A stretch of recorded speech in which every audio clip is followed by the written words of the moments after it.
Avant que Batman ne hante les toits ou que Spider-Man ne se balance entre les gratte-ciel, il y avait Zorro, le tout premier justicier masqué, tranchant la justice dans la nuit d'un seul coup d'épée. Mais derrière l'escrime élégante et le légendaire Z, la série Disney de 1957 cachait elle aussi son lot de secrets. Saviez-vous qu'un âne bien réel a un jour ruiné une scène dramatique? Ou que l'apparition d'Annette Funicello était liée à un béguin secret? Et que dire de l'incendie qui a failli détruire le décor, ou du district scolaire qui a interdit la série à cause d'une vague de graffiti en forme de Z? Enfonçons-nous droit dans les zones d'ombre des backlots, là où procès, chagrin, épisodes perdus et légendes masquées se sont heurtés pour créer une série qui, près de 70 ans plus tard, laisse encore son empreinte. Guy Williams n'était pas le premier choix de Disney. Bien qu'il soit devenu indissociable de Zorro, Guy Williams n'était pas le choix initial de Walt Disney. Le studio auditionna de nombreux acteurs, dont Britt Lomond et Tony Russell, tous deux testés en costume complet. Si Disney admirait le charisme et la taille de Williams, il mesurait 1,90 m, il doutait de sa gravité à l'écran. C'est le réalisateur Norman Foster qui défendit Williams, affirmant qu'il avait la présence d'une idole de matinée et l'assurance d'un acteur de théâtre. Son expérience de l'escrime et ses essais convaincants finirent par convaincre Walt, lui offrant le rôle de sa vie. Britt Lomond a failli porter le masque. Britt Lomond fut à 2 doigts d'incarner Zorro. Excellent escrimeur et acteur de caractère accompli, Lomond impressionna les dirigeants de Disney lors de son audition et de son essai caméra. Mais après le choix de Guy Williams pour le rôle principal, Lomond se vit proposer celui du capitaine Monastario, un choix payant. Son charme sinistre et sa présence physique en firent un adversaire redoutable. En coulisses, des tensions éclataient parfois entre les deux hommes, notamment parce que Lomond pensait pouvoir porter la série en tant que Zorro. Malgré cela, leurs duels furent électrisants grâce à des talents d'escrime comparables et à une compétitivité hors caméra. Henry Calvin n'était pas censé être drôle. Le sergent Garcia était à l'origine conçu comme un simple soldat de soutien, bourru, un peu idiot et facilement oubliable. Mais lorsque Henry Calvin entra en scène, tout changea. Chanteur d'opéra formé et doté d'un vrai sens de la comédie physique, Calvin apporta chaleur, humour et musicalité à Garcia. Son rire tonitruant et son visage expressif le rendirent immédiatement attachant. Les scénaristes ajustèrent rapidement le personnage, faisant de Garcia un contrepoint comique capable de porter des scènes entières. Les enfants l'adoraient, imitant sa maladresse et ses répliques fétiches. Avec le temps, Garcia devint presque aussi iconique que Zorro lui-même, et une vedette du merchandising. Le mutisme de Gene Sheldon était un choix créatif. Dans les histoires originales de Johnston McCulley, Bernardo est à la fois sourd et muet, un acolyte souvent sous-estimé. Mais Gene Sheldon, vétéran du vaudeville et artiste de pantomime, donna vie au personnage en faisant semblant d'être seulement sourd. Cette astuce offrait à Bernardo un avantage secret. Il pouvait écouter sans éveiller les soupçons, faisant de lui l'espion idéal de Zorro. Sheldon utilisa gestes exagérés, regards expressifs et un timing comique brillant pour en faire un favori du public. Hors caméra, Sheldon restait, paraît-il, dans son rôle entre les prises pour garder sa concentration. Son interprétation contribua à redéfinir la façon dont les personnages silencieux pouvaient porter une charge émotionnelle et comique. De vraies épées, de vraies blessures. Les combats à l'épée de Zorro n'étaient pas une plaisanterie. Les scènes d'escrime étaient chorégraphiées par le légendaire maître d'armes Fred Cavens, qui insistait sur le réalisme. Son fils Albert doublait de nombreuses vedettes invitées. Plusieurs acteurs subirent coupures et ecchymoses pendant le tournage, y compris Guy Williams, qui dut un jour recevoir des points de suture après qu'une lame eût glissé. En 1958, Zorro ne se contentait pas de la télévision. Il se battait en direct à Disneyland. Guy Williams, Henry Calvin et Britt Lomond exécutèrent de spectaculaires combats sur les toits de Frontierland. Selon des témoins, Williams s'entraîna pendant des semaines pour sauter en toute sécurité de balcons et de clôtures lors de ses spectacles en direct. C'était chaotique, imprévisible et totalement exaltant. Un âne a un jour ruiné une scène. Lors d'un monologue tendu, où Don Diego affrontait le capitaine Monastario sur la place du Pueblo, un âne en arrière-plan, amené pour ajouter une touche de réalisme rustique, lâcha soudain un braiement assourdissant. Cette interruption parfaitement synchronisée déclencha l'hilarité générale, ruinant la prise. Même Guy Williams ne put rester dans son personnage. La scène dut être refaite 3 fois avant que tout le monde ne retrouve son sérieux. Après cet incident, Disney interdit les ânes vivants sur les tournages futurs, sauf nécessité absolue, préférant des ambiances sonores mieux contrôlées ou des animaux provenant d'écuries spécialisées. Un véritable incendie a failli détruire le décor. Fin 1958, un câble électrique surchargé provoqua un incendie près de la façade de la taverne sur le backlot de Burbank. Il embrasa un tas de tissus de costumes stockés hors scène et se propagea rapidement, menaçant les bâtiments adjacents. Les flammes furent maîtrisées en 15 minutes, mais non sans endommager plusieurs uniformes de sergents, des éléments de décor et une partie de l'enseigne de la taverne. Le tournage fut interrompu près d'1 semaine. Walt Disney, présent sur le site, parcourut personnellement les dégâts. Il salua la réaction rapide de l'équipe et approuva immédiatement le budget pour une restauration complète. Le cheval de Zorro recevait son propre courrier de fans. Tornado, le noble étalon noir qui portait Zorro à travers la nuit californienne, fut interprété par plusieurs chevaux. Le principal, un fougueux étalon nommé Midnight, fut choisi pour son intelligence, son agilité et sa robe noire saisissante. Sa popularité devint telle que Disney reçut du courrier de fans rien que pour lui. Des lettres d'enfants demandant ses friandises préférées ou s'il aimait Zorro. Certains glissaient des pommes, des carottes, voire des morceaux de sucre scotchés à des feuilles de cahier. Le personnel du studio répondait parfois de la voix de Tornado, signant avec un tampon d'empreinte de sabot en souvenir. Jane Sheldon et Henry Calvin devinrent les meilleurs amis. Bien que leurs personnages soient des opposés comiques, Bernardo, le stratège silencieux, et Garcia, le lourdeau bruyant, Jane Sheldon et Henry Calvin développèrent une véritable amitié hors écran. Ils passaient souvent les pauses à rire autour d'un café, partageaient des repas entre les prises et co-organisaient même des fêtes de fin d'année pour l'équipe. Leur alchimie était si naturelle que les scénaristes leur accordèrent de plus en plus de scènes communes au fil de la série. Après la mort de Sheldon en 1982, Calvin aurait conservé une photo des deux sur son piano. Sa famille déclara plus tard que perdre Gene avait été comme perdre un frère. Leur lien était sincère et durable. Walt Disney dépensait une fortune pour chaque épisode. Walt Disney était connu pour ne jamais lésiner sur la qualité, et Zorro ne faisait pas exception. Alors qu'un épisode de 30 minutes coûtait en moyenne environ 13 000 $ à l'époque, Walt dépensait entre 75 000 et 80 000 $ par épisode. Ces fonds servaient à financer des chorégraphies d'escrime élaborées, des costumes d'époque sur mesure, des animaux vivants et des décors construits à grande échelle. Le Pueblo de Los Angeles fut recréé sur le backlot de Disney avec une précision remarquable et l'hacienda de Don Diego fut entièrement bâtie à partir de zéro. Disney ne voyait pas Zorro comme une simple série, mais comme une expérience cinématographique pour la télévision. Annette Funicello avait un béguin secret. Annette Funicello, l'idole de l'Amérique et Mouseketeer originale, n'avait que 16 ans lorsqu'elle fut choisie pour jouer Anita Cabrillo dans Zorro. Le rôle lui fut offert par Walt Disney comme surprise d'anniversaire. Mais il y avait une raison plus intime. Annette avait confié à Walt qu'elle était follement amoureuse de Guy Williams.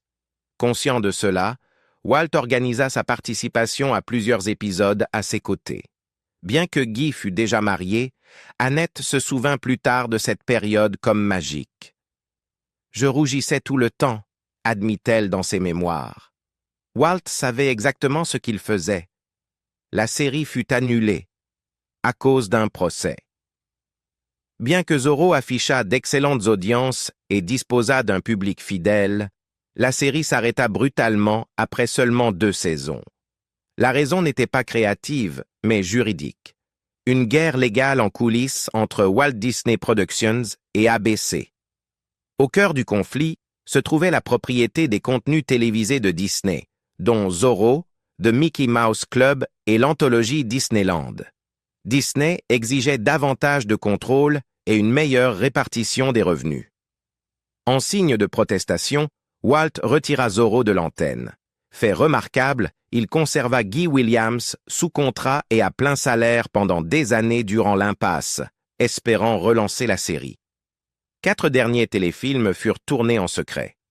Alors que le procès entre Disney et ABC s'éternisait, Walt commanda discrètement 4 téléfilms d'1 heure destinés à l'émission Walt Disney Presents. Il s'agissait de Zorro, El Bandido, Adios el Cuchillo, The Postponed Wedding et Old Acquaintance. Tournés de nuit et sur des décors réutilisés afin d'éviter l'attention de la presse, les acteurs ignoraient s'il s'agirait du chant du cygne de la série. Guy Williams revint sans hésiter, tout comme Gene Sheldon et Henry Calvin. Si ces téléfilms ne débouchèrent jamais sur une 3e saison, ils offrirent une conclusion aux fans et prolongèrent un peu la légende de Zorro. Un véritable prêtre conseilla les scénarios. Walt Disney souhaitait que Zorro reflète fidèlement la Californie espagnole historique, y compris ses profondes racines catholiques. Afin d'éviter toute représentation erronée du clergé ou des pratiques religieuses, Disney fit appel au conseil d'un véritable prêtre catholique lors du développement initial de la série. Cela conduisit à la création du personnage du père Felipe, interprété par Romney Brent, qui aidait souvent Zorro en offrant refuge aux fugitifs ou en prodiguant des conseils moraux à Don Diego. Cette représentation respectueuse et intelligente du clergé était rare à la télévision des années 1950 et de nombreux parents saluèrent Zorro pour sa promotion de la vertu, de la justice et de la foi, de manière à la fois dramatique et digne. Guy Williams disparut d'Hollywood. Lorsque Zorro fut mis de côté, Guy Williams se sentit pris de court. Il était devenu une célébrité nationale, mais le flou juridique bloqua sa carrière pendant des années. Bien qu'il ait ensuite incarné le professeur John Robinson dans Lost in Space, l'annulation de Zorro laissa une trace indélébile. Désabusé par Hollywood, Williams quitta l'industrie dans les années 1970 et s'installa en Argentine, où les rediffusions de Zorro avaient fait de lui une icône nationale. Là-bas, il mena une vie discrète et était régulièrement arrêté dans la rue par des admirateurs qui l'appelaient El Zorro. Il accepta pleinement ce rôle, participant à des événements et pratiquant même l'escrime devant le public. Disney se battit pour conserver les droits de Zorro. Même après la fin de la série, Disney continua de payer $3 500 par an jusqu'en 1967 afin de conserver les droits télévisés. Walt n'abandonna jamais l'espoir de voir Zorro revenir. Lorsque les obstacles juridiques furent levés, il estima que le moment était passé. Néanmoins, Disney détient encore aujourd'hui les droits télévisés du personnage. En 1983, CBS diffusa une courte tentative de renaissance humoristique intitulée Zorro and Son. Guy Williams fut invité à reprendre son rôle, mais quitta le projet après avoir lu le scénario. Il jugeait qu'il se moquait des valeurs du personnage et transformait Zorro en caricature.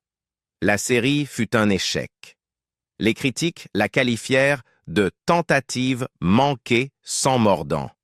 La colorisation divisa les fans. En 1992, Disney tenta de moderniser Zorro en colorisant numériquement les épisodes originaux en noir et blanc. Le résultat déclencha un vif débat. Si les jeunes spectateurs apprécièrent cette mise à jour colorée, les fans de longue date, ainsi que les critiques, estimèrent qu'elle ôtait à la série son élégance sombre et son atmosphère de film noir. Guy Williams Jr. révéla plus tard que son père détestait l'idée, qualifiant le noir et blanc de « intemporel ». La chaîne Disney diffusa finalement les deux versions en alternance hebdomadaire. Si certains virent dans la couleur une porte d'entrée pour de nouveaux publics, les puristes continuent d'affirmer que la série perd de son impact dramatique hors de son monochrome d'origine. L'épidémie de graffiti en forme de Z. Après les débuts de Zorro, les enfants à travers les États-Unis devinrent obsédés par l'imitation de leur héros, en particulier son célèbre Z tracé à l'épée.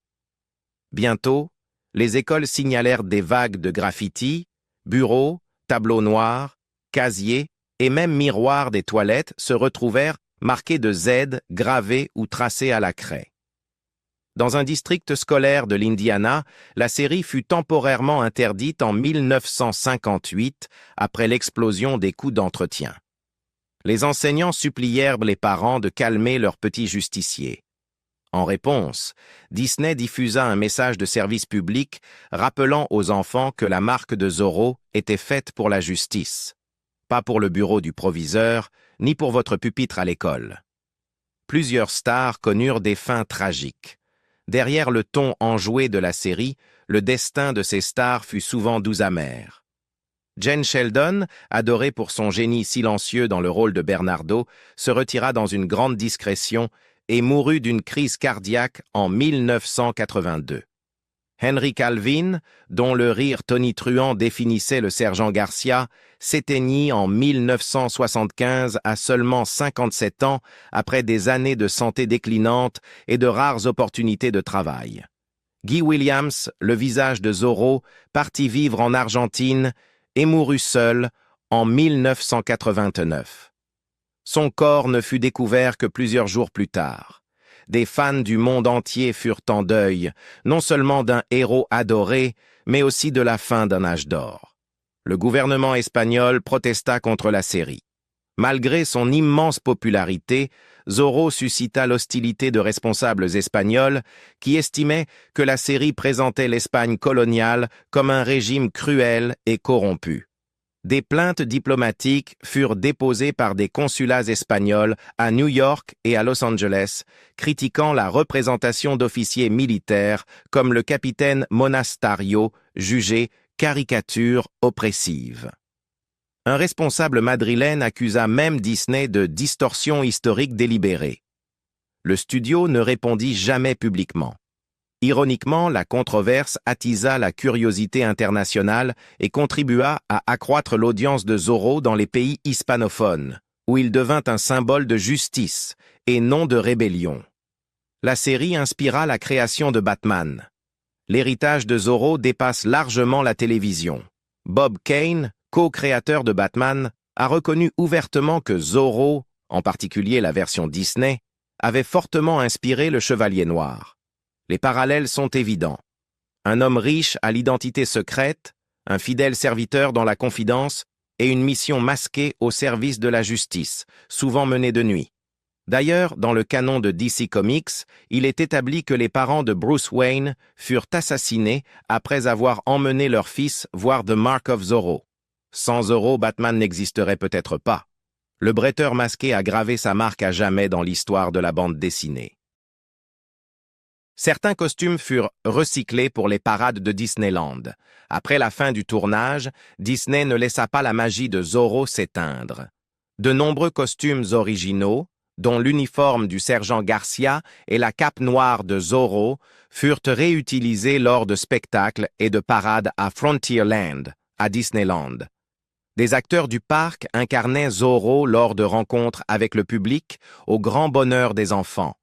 Même si Guy Williams n'était pas toujours présent en personne, beaucoup de jeunes visiteurs croyaient rencontrer le véritable héros masqué.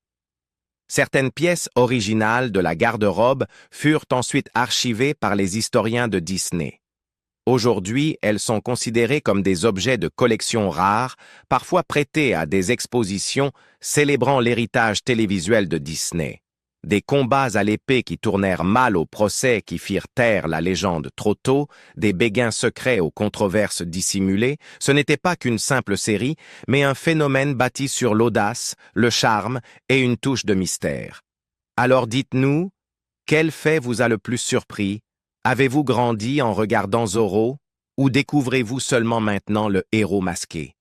Laissez un commentaire ci-dessous et n'oubliez pas d'aimer, de partager et de vous abonner pour d'autres plongées au cœur des légendes de la télévision classique.